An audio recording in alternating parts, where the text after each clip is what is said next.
ससुर हर रोज मुझे बड़ी तरसती निगाहों से देखता। एक दिन मुझे उस पर तरस आ गया और मैंने साड़ी उतार कर मेरी शादी कभी शादी नहीं हुई थी। मेरा ससुर मुझे बड़ी तरसती निगाहों से देखता। जब भी मेरा शौहर काम पर जाता वो बहाने बहाने से मेरे कमरे में आता। एक दिन मुझे उस पर तरस आ गया। मैंने उसके कमरे में जाकर साड़ी खोल दी और फिर मेरी शादी को बड़ी मुश्किल 7 दिन नहीं गुजरे थे कि मेरे ससुर ने बुलंद आवाज़ में मुझे पुकारा। मेरे ससुराल में सिर्फ मेरे ससुर ही रहते थे और मेरे शौहर असद ने शादी की पहली रात ही मुझे खास ताकीद की थी कि इनके वालिद को बहुत गुस्सा आता है, इसीलिए कभी भी किसी बात से इनकार न करना, क्योंकि वो गुस्से में खुद पर काबू नहीं रख पाते। और मैंने भी उसी दिन से यही देखा रखा था कि जैसे ही मेरे ससुर की आवाज़ आती असद का रंग उठ जाता, उनकी हवाइयाँ उड़ जाती और वह फ़ौरन कमरे से बाहर निकल जाते। अपने शौहर की हालत देखकर मेरे दिल में भी ससुर का खास रौब बैठ गया था। वह वाकई हर वक्त ही गुस्से में नजर आते थे। अभी हमारी शादी को 7 ही दिन गुजरे थे और 8वां दिन शुरू ही हुआ था कि सुबह सुबह ही असद ने मुझसे खुशी खुशी कहा कि आज हम बाहर घूमने चलते हैं। उनकी ये बात सुनकर मैं बहुत खुश हुई थी कि उसी लम्हे मेरे सिस ने असद को बुलंद आवाज़ दी और वह फ़ौरन कमरे के बाहर चले गए। कुछ ही देर बाद मुझे बाहर से उनके चीखने चिल्लाने की आवाज़ें सुनाई दी। ससुर मेरे शौहर असद पर बरस रहे थे कि 7 दिन शादी को हंगामों में गुजार कर तुम्हें ये एहसास भी नहीं रहा कि फैक्ट्री में तुम्हारे ना होने से कितना नुकसान हो सकता। और मजिद, तुम आज भी छुट्टी करके कमरे में बंद हो। अभी फ़ौरन फैक्ट्री पहुंचो और तमाम वर्कर्स के सर पर खड़े हो ताकि वे कोताही ना करे। मैंने तुम्हारी शादी इसीलिए नहीं की थी कि तुम हर वक्त कमरे में कैद होकर बीवी के साथ बैठे रहो, और अपनी बीवी से भी कहो कि वह भी अब किचन की जिम्मेदारियां संभाले, क्योंकि यहाँ कोई औरत नहीं रहती जो इसके नाज नखरे उठाएगी। ये बात सुनकर मुझे बेहद गुस्सा आया, क्योंकि अभी तो हमारी शादी को 7 दिन ही हुए थे और इन 7 दिनों में भी ससुर को नाश्ता मैं ही बना कर देती थी, और इस नाश्ते में भी मेरे ससुर कई बार बिना वजह के नुक्स निकाल चुके थे। मगर आज ने पहले ही मुझे बड़ी मोहब्बत से समझा रखा था कि प्लीज़ तुम अब्बा की बातों का बुरा मत माना करो। मैं तो पहले ही सोच चुकी थी आखिर ससुर का मिजाज ऐसा क्यों है, मगर आज का शोर शराबा सुनकर तो मैं मजीद घबरा ही गई थी। जब असद वापस कमरे में आए तो उनका चेहरा उतरा हुआ था। वो कहने लगे, मुझे माफ़ करना, मुझे फैक्ट्री जाना पड़ेगा। मैंने मुस्कुराकर कहा, कोई बात नहीं, काम पहले, बाहर घूमना हम फिर भी कभी चले जाएंगे। मैंने कोई एतराज़ नहीं किया और असद फ़ौरन फैक्ट्री चले गए। मैं बेदिली से किचन में आई और बर्तन धोने लगी। शादी के तीसरे दिन ही मैंने खाना भी बनाया था और घर के सारे काम खुद किए थे, क्योंकि मेरी सिस्टर ने मुलाजिमों को जवाब दे दिया था। कहते थे जब बहू घर में आ गई है तो सफाई भी वही करेगी। खैर, फिर मैंने पूरे घर की सफाई भी मुकम्मल कर ली और फिर थकी हारी जैसे ही अपने कमरे में आराम के लिए जाने लगी तो मेरे सिस्टर ने मुझे आवाज़ देकर बुलाया। वह अपने कमरे में बैठे हुए थे। मैंने फ़ौरन सर पर अच्छी तरह दुपट्टा ओढ़ लिया, लेकिन क्योंकि वह रेशमी था इसीलिए बार बार संभालना मुश्किल हो रहा था। मैं उनके कमरे में गई तो मैंने पूछा, जी अब्बा जी, कुछ चाहिए था आपको? उन्होंने मुझे सर से पैर तक बड़ी गौर से देखा और अपने होंठों पर जुबान फेरते हुए अजीब अंदाज में कहा, मुझे दूध पीना है। यह सुनते ही मुझे फ़ौरन अपने ढीले दुपट्टे का ख्याल आया, क्योंकि वो मेरे सीने से हट चुका था। मैंने फ़ौरन दुपट्टा संभाला और कमरे से बाहर आ गई। मुझे इनकी नज़र और अंदाज से अजीब से एहसास हुआ, क्योंकि सिस्टर तो बाप की जगह होता है और बाप कभी भी बेटी को इस नज़र से नहीं देखता।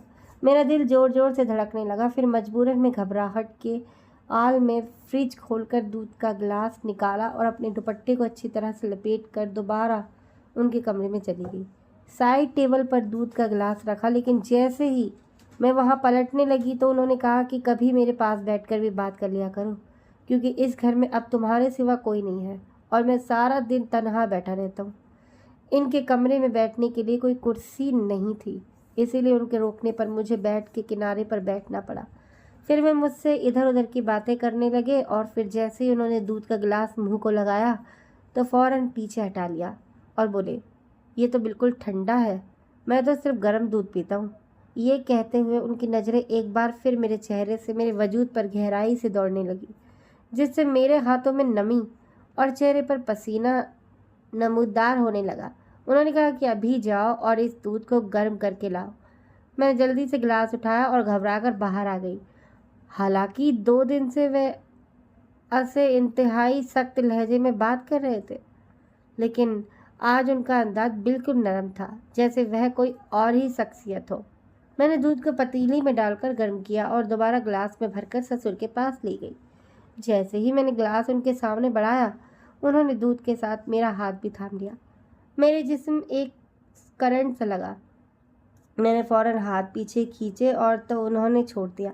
मैं कमरे से निकलने लगी तो कहने लगे, अरे कहाँ जा रही हो, बैठो ना मेरे पास, बातें किया कर। इस तन्हाई ने तो अब मुझे और भी ज़्यादा सताना शुरू कर दिया है।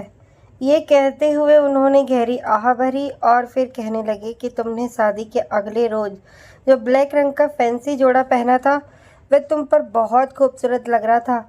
आज शाम को वही पहन लेना। उनकी ये फरमाइश सुनकर मुझे शदीद नागवारी महसूस हुई, क्योंकि ये बात तो मेरे शौहर असद को कहनी चाहिए थी ना कि मेरे ससुर को। अब तो मेरे ससुर ने रोज़ाना ही यह मामूल बना लिया था। जैसे असद फैक्ट्री चला जाता तो फ़ौरन मुझे आवाज़ देकर अपने कमरे में बुला लेते और मेरे वहाँ पहुँचते ही वे मुझे अजीब नज़रों से देखते। बार बार अपने खुश होंठों पर जुबान फेरते थे और फिर कहते कि मुझे दूध पीना है, ज़रा दूध ला दो। जब मैं दूध का गिलास लेकर जाती तो वो मेरा हाथ थाम लेते और कहते, बहू थोड़ी देर मेरे पास ही बैठ जाया करो और 2-4 बातें कर लिया करो। लेकिन मैं उन्हें टालने के लिए मुख्तालिफ बहाने बनाने लगती कि मुझे खाना पकाने का काम है या बर्तन धोने हैं। दरअसल मुझे ये सब कुछ बहुत बुरा लगता था। मेरे दिल अंदर से बेचैन हो रहा गया था। सोचने लगी थी कि मुझे इस हवाले से असद से ज़रूर बात करनी चाहिए, लेकिन मैं कैसे करती, क्योंकि वो तो अपने बाप के सामने कांपने लग जाते थे, एक लफ्ज़ भी मुँह से नहीं निकालते थे, सिर्फ सर झुकाकर जी अब्बा कहते रहते थे। उस दिन मैं किचन में खड़ी बर्तन धो रही थी। अचानक मेरे ससुर वहाँ आ गए और जो कुछ उन्होंने मेरे साथ करने की कोशिश की, मैं बड़ी मुश्किल से अपनी इज्जत बचा कर वहाँ से निकली और अपने कमरे में जाकर दरवाज़ा बंद करके कुंडी लगा ली। मेरा पूरा वजूद काँप रहा था। मुझे यकीन ही नहीं आ रहा था कि मेरे ससुर मेरे साथ ऐसा भी कुछ कर सकते हैं। मैं बेड पर बैठ के आंसू रोकने का नाम ही नहीं ले रहे थे।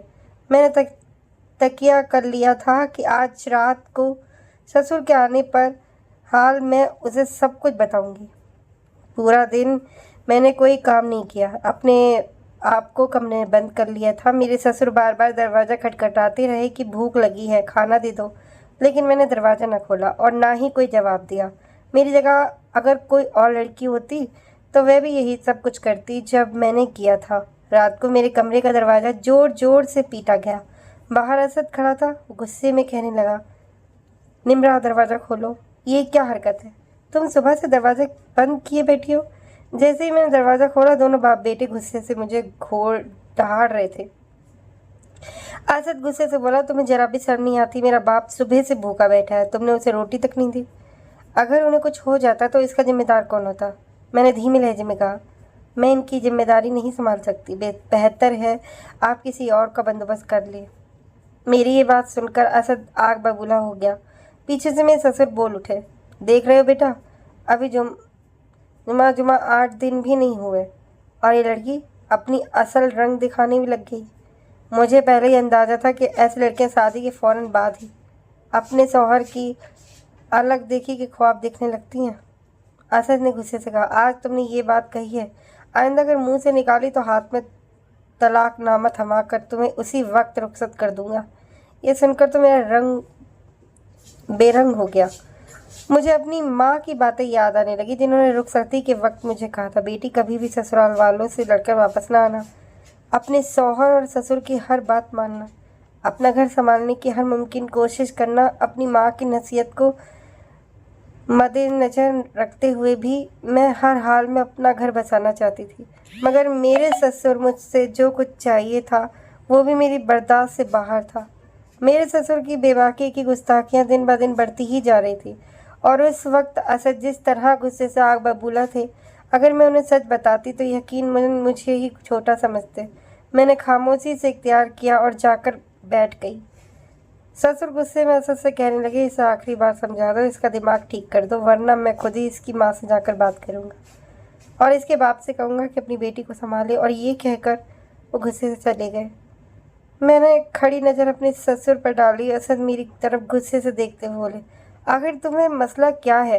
कौन सा बोझ तुम्हारे सर पर है जो तुमसे संभाला नहीं जा रहा? अरे मेरा एक ही तो बाप है, माँ है न बाप। भाई, ऐसी ज़िंदगी की तो लड़कियां ख्वाहिश करती हैं जहाँ उनके सर पर कोई जिम्मेदारी ना हो। मैंने कहा, काश मेरी सास, नंदे और देवर होते तो आज मैं इस मिसाल से न गुजर रही होती। असद ने गुस्से से मुझे घूरा कर कहा, मेरे बाप ने ऐसा क्या मसला खड़ा कर दिया है? सिर्फ 2 वक्त की रोटी ही तो उन्हें चाहिए, वो भी अगर तुझे बोझ लगती है तो मुझे माफ़ बता सकता हूँ। मैं घर में सुकून चाहता हूँ, मेरी फैक्ट्री से थक कर आता हूँ और यहाँ आकर भी बेसुकूनी और फसादा नहीं देख सकता। मैंने शादी सुकून के लिए की है, ना कि रोज़ रोज़ झगड़े सुनने के लिए। मैंने कहा, असद तुम ऐसा करो कि अपने बाप की शादी करवा दो। मेरे मुंह से यह सुना था कि असद का हाथ मेरे चेहरे पर आ चुका था। वो गुस्से से मुझ पर चीखे कि तुझे शर्म नहीं ऐसी बात करते हुए? ये मेरे बाप की उम्र है शादी की, 2 रोटियों का बोझ भी तुमसे उठाया नहीं जा रहा और ऐसी बातें कर रही हो। मैंने कहा, तुम मेरी बात समझने की कोशिश करो। वो बोले कि ऐसी बातों का कोई मतलब नहीं होता, बेतुकी बात है यह। मेरे बाप की उम्र 80 साल है, शुगर, ब्लड प्रेशर सब कुछ है, और तुम चाहती हो कि इस उम्र में शादी करें और किसी औरत की जिम्मेदारी उठाए। अब मैं कैसे बताती कि उनका बाप मुझ पर नजरें जमाए बैठा है। मैंने सिर्फ इतना ही कहा कि आप उनकी शादी करवा दें, मैं उनके साथ साथ उनकी बीवी यानी अपनी सास को भी संभालूंगी। मेरी ये बात सुनकर तो तानाशाही मुस्कुरा और कहने लगी, मेरे बाप की 2 रोटियां तुमसे संभाली नहीं जाती और तुम मेरी सौतेली माँ को भी संभालोगी। देखो, ये घर, कारोबार, फैक्ट्री सब कुछ अब्बा के नाम है। अगर वे दोबारा शादी कर लेंगे और उनकी बीवी इस घर में आ गई तो सब कुछ और अपने कब्जे में कर लेगी और हमें इस हाथ से निकाल देगी। तुम खुद ही अब्बा के गुस्से से वाकिफ़ हो। जब उन्हें गुस्सा आता है तो किसी का लिहाज नहीं करते, इसलिए दोबारा उनकी शादी के बारे में मत करना। ये कहकर वो कमरे से बाहर निकल गए। अब मैं सोच में पड़ गई थी, आखिर मैं क्या करूं? ससुर की हरकतें अब नाकाबिलियत बर्दाश्त होती जा रही थी, लेकिन मायके जाने का मतलब था कि मैं अपना घर बर्बाद कर बैठूंगी। हम लड़कियां भी कितनी मजबूर होती हैं। अपने घर को बचाने के लिए हमें कैसे कैसे हालात से गुजरना पड़ता है। अगर मैं तलाक ले लेती हूँ तो ना सिर्फ मेरी ज़िंदगी ख़राब हो जाती, बल्कि मेरी छोटी बहनों के रिश्ते भी आने असर पड़ जाते। मैं टिटट बहते आंसू दुपट्टे से साफ कर रही थी। अचानक असद की आवाज़ आई, निमरा जल्दी से बाहर आओ, अब्बा को आमलेट और पराठे बना कर दो, इन्हें बाजार का खाना हजम नहीं होता। मैंने बाहर आकर आमलेट और पराठे बनाए और कमरे में आकर आ गई। मैंने उस रात खाना भी नहीं खाया, लेकिन असद ने एक बार भी मुझसे ये नहीं कहा कि तुम भी पूरे दिन की भूखी हो, खाना खा लो। मर्द कभी भी औरत की परवाह नहीं करता, बस उसे अपने कामों से मतलब होता। असद का शुमार भी ऐसे ही मर्दों में से था। मैंने उसके बाद अपने लब बंद कर दिए। असद जब फैक्ट्री चले गए तो मेरा ससुर मुझे आवाज़ें देने लगा। मैं बड़ी मजबूरी और बेबसी से उनके कमरे तक गई। मुझे देखकर वो हंसने लगा और बोला, तुम क्या समझती थी तुम्हारे हुस्न का जादू मेरे बेटे के सर पर चढ़ गया होगा और तुम्हारी खातिर वे मुझे छोड़ देगा, मुझसे अलग होकर तुम्हें अलग घर लेकर देगा। अपनी सोच को बदल लो, इसी में तुम्हारी बेहतरी है। मैंने असद के पर अच्छी तरह से काट रखे हैं, वह चाहकर भी कहीं नहीं जा सकता और ना ही तुम जा सकती हो। मैंने इसीलिए किसी अमीर घराने की लड़की से अपनी बेटे की शादी नहीं की, कहीं वह मेरे बेटे को उड़ा कर न ले जाए। इसीलिए तुम्हें लेकर आया था, क्योंकि मैं जानता था कि तुम्हारे बाप के हालात ऐसे नहीं हैं कि वह तुम्हारा घर बसाने के बारे में दोबारा से अपने घर में बिठा सके या अलहदा से कोई घर दिलवा सके। अब अगर तुम चाहती हो कि ज़िंदगी आसान हो तो तुम वही करोगी जो मैं तुम्हें कहूँगा। मैं बेहद परेशान होकर रह गई थी। कहने लगा, जाओ, जाकर मेरे लिए दूध लेकर आओ। लफ्ज़ मेरे अंदर आग लगा देता था। मेरा जी चाहा कि पेट्रोल डाल दूं खुद और अपने आप को आग लगा दूं। ऐसी तजलील मुझसे बर्दाश्त नहीं होती। मैं अब यही करती थी। खाने पीने की चीज़ें अपनी ससुर के कमरे में पहुंचाकर फ़ौरन बाहर आ जाती थी। उनके पास बैठती थी, ना बात करती थी।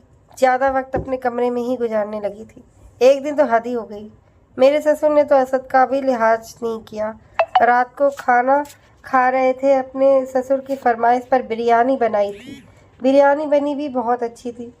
खाना खाते हुए कहने लगे कि आज तो बहू ने मेरा दिल खुश कर दिया, बहुत मज़े का बना है। असद ये सुनकर मुस्कुराने लगा, मुझे तस्कूर भरी नज़रों से देखने लगा, लेकिन मुझे जरा भी खुशी नहीं हुई। फिर जेब से मेरे ससुर ने 10,000 का नोट निकाला और मेरी तरफ बढ़ा दिया। कहने लगी, ये तुम्हारा इनाम है, इसे रख लो। लेकिन मैंने इनकार कर दिया। मैंने कहा, मैं अपना फ़र्ज़ निभा रही हूँ, मुझे ये नहीं चाहिए। मेरा इनकार करना था कि असद मुझे घूरने लगा। कहने लगा, अब्बा अपनी खुशी से दे रहे हैं, इनकार नहीं करते, रख लो।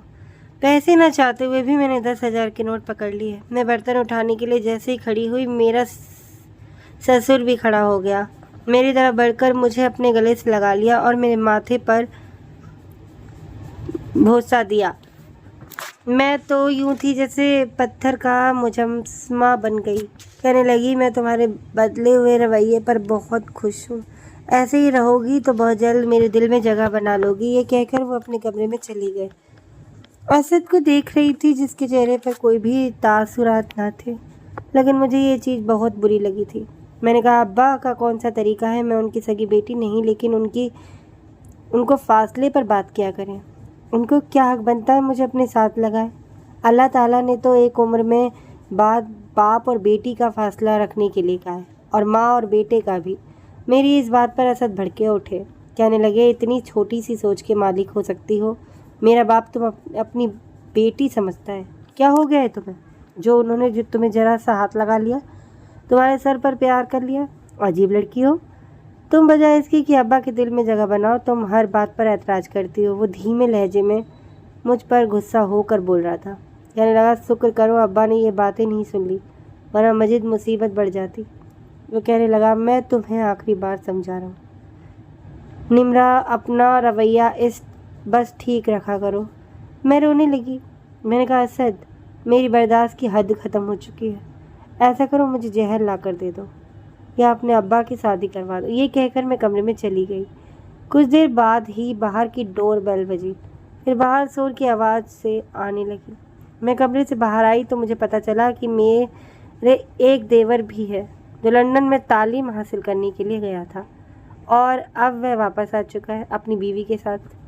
मेरे देवर ने वहीं शादी की और मेरे ससुर उससे नाराज़ थे, इसीलिए उसे घर आने की इजाज़त ना दी। ना ही इस बात का इल्म मेरे घर वालों को था कि असद का कोई और भी भाई है। उन दोनों मियाँ बीवी को देखकर मैं हैरान थी। मेरे ससुर अभी भी गुस्से में खड़े थे। कहने लगे, और अगर अपनी मर्जी शादी की थी, फिर इसे यहाँ वापस क्यों लाए हो? वहीं पर रहते हमेशा के लिए। वो अपने अब्बा से हाथ जोड़कर माफ़ी मांगने लगा। फिर असद ने भी कहा कि अब्बा गुस्सा जाने दो, जो होना था वो हो चुका है, अली को गले लगा लो। बहाल अब मेरी देवरानी भी आ चुकी थी। काफ़ी खूबसूरत सी दुबली पतली सी लड़की थी। मैंने भी शुक्र किया था कि अब मैं घर पर अकेली नहीं हूँ। काफ़ी खुशमिजाज और बातूनी किस्म की लड़की थी, मेरे साथ घुल मिल गई थी। अली भी असद के साथ फैक्ट्री में जाने लगा था। मेरे ससुर की तवज्जो मुझसे हटकर मेरी देवरानी की जानिब हो गई थी। एक रात खाने के दौरान कहने लगे, मेरे सारे काम छोटी बहू करेगी। वो भी खुशी खुशी तैयार हो गई। कहने लगी, ठीक है अब्बा, आपको जो भी चाहिए हो आप मुझसे मंगवा सकते हैं। अली भी ये सुनकर मुस्कुराने लगा। लेकिन कुछ ही दिन गुजरे थे कि एक दिन मेरी देवरानी जब ससुर के कमरे से निकली तो बड़ी परेशान दिखाई दे रही थी। बार बार अपने चेहरे से पसीना साफ कर रही थी। मैं उसकी हालत देखकर समझ गई थी कि वो किस तरफ से गुजरी है। वो चुपचाप किचन में आकर बर्तन धोने लगी। मैंने नरमी से पूछा, क्या हुआ? तो वो बोली, अब्बा की आदतें बहुत अजीब लगती हैं। उनकी नज़रें और अंदाज ऐसे होते हैं कि मेरे कानों की लू तक शर्म से सूख जाती है। वो बार बार करीब आने की कोशिश करते हैं, कभी हाथ पकड़ते हैं, कभी गले लगाने की कोशिशें करते हैं। मुझे ये सब बहुत बुरा लगता है। मैं ये सब अली से बात करूँगी, क्योंकि शादी से पहले वो कहते थे कि उनके अब्बा तो बहुत नेक दिल और शरीफ है, लेकिन अब मैं सब कुछ खुद महसूस कर रही हूँ। मैंने कहा ये दोनों भाई कभी भी अपने बाप की बात को नहीं झुटलाते। मैं भी यही सब कुछ झेल चुकी हूँ, लेकिन असद ने मेरी कभी नहीं सुनी। सोनिया ने कहा कि मैं अली से साफ कहूँगी, अगर अब्बा का यही रवैया रहा तो वो मुझे घर लेकर दे। लेकिन उसके बाद वही फसाद उठ खड़ा हुआ जो मेरे और असद के दरमियान कई बार हो चुका था। अली गुस्से में आ गया और कहने लगा कि इतने साल तुम्हारे साथ बैरोज मुल्क गुजारे हैं, अब चंद दिन मेरे बाप के साथ गुजारने को कहा है तो तुमने नया ड्रामा खड़ा कर दिया। वही बहस हुई, वही ताने सुनी, रो रो कर तलाक मांगना शुरू कर दी। असद ने जब कमरे में आया खामोश और परेशान था। मैंने कहा अब भी यही कहोगे कि मैं गलत थी? अब सोनिया को भी वही शिकायत है? क्या ये साबित नहीं करता कि अब्बा की नीयत और रवैया वाकई ठीक नहीं है? मैं तुमसे सच कह रही हूँ, उन्हें बीवी की ज़रूरत है, चाहे उनकी उम्र 80 साल हो। तुम्हें तो अपना वालिदैन के इंतकाल के कुछ अरसे बाद ही उनकी दूसरी शादी करवा देनी चाहिए थी, ताकि वो हमें हकीकी बेटियां समझते। मेरी बात शायद इस बार असद के दिल को छूने लगी। उसने पहली बार अब्बा से दूसरी शादी की बात की तो वो गुस्से में आ गए और बोले कि इस उम्र में शादी करूंगा तुम्हारा दिमाग खराब हो गया। लेकिन असद ने नरमी से कहा कि बेवा खातून है, अगर आप उसे सहारा देंगे तो इसमें कोई हर्ज नहीं। वो औरत भी 55 साल की और भाइयों के सहारे अपनी बड़ी मुश्किल ज़िंदगी गुजार रही है। शुरू में अब्बा ने नखरे किए, लेकिन चंद दिन बाद खुद ही मान गए और बोले कि ठीक है, मैं उसे निकाह कर लेता हूँ। चंद ही दिनों में निकाह हो गया और उसके बाद घर का माहौल काफ़ी बेहतर हो चुका था। असद अब खुद मुझसे कहता था कि तुमने जो कहा वो दुरुस्त था, अब्बा को वाकई एक बीवी की ज़रूरत थी। मेरी नई सास मेरे सासुर का बहुत ख्याल रखती थी। उनकी तवज्जो और देखभाल की वजह से मेरे ससुर की नज़रें भी हम पर वैसे नहीं उठती थी जैसे पहले बेबाकी से उठती थी। हमारे मसरे में एक आम असला है, अब जब बाप की उम्र ज़्यादा हो जाती है तो औलाद उनकी शादी का नुमा सुनना भी गवारा नहीं करता, और फिर ऐसे में जब नई बहू घर आती है तो इस बेचारी को उसकी तकलीफ फ़दा हालत से गुजरना पड़ता है, जैसे मुझे और सोनिया को गुजरना पड़ा।